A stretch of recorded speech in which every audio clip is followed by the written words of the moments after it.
高雄市办国庆升旗活动，韩国瑜迄当时以市长的身份来参加，主持人辛海玲强大声喊总统好，互市政府观光局认为违反行政中立，罚8,000块，引起有人认为讲无符合比例原则。落尾市政府嘛特别出面驳回，讲这一切拢是照契约内容来规定，已经罚较重啊。希望这件代志赶紧过了身，煞了代。 旗海飘扬，这是去年10月10号高雄国庆升旗典礼。当时韩国瑜搁咧准备请假来拼选举，支持者当然是全力来咧劝，但主持人讲的话却引起争议。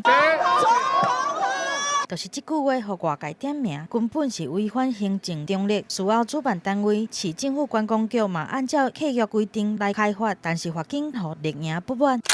民进党议员伫咧面册顶悬打出观光局裁罚说明书，指出国庆升旗活动主持人因为无照稿来演出，按照契约经费表，干那罚8,000块，就算肯定观光局保持行政中立，但扣罚的金额是不是有符合比例原则，嘛是有疑问。当初他这个标案哦，总标案是300多万哦，他裁处了8,000元，可是这样子的金额呢，依照他这个整个标案来看的话是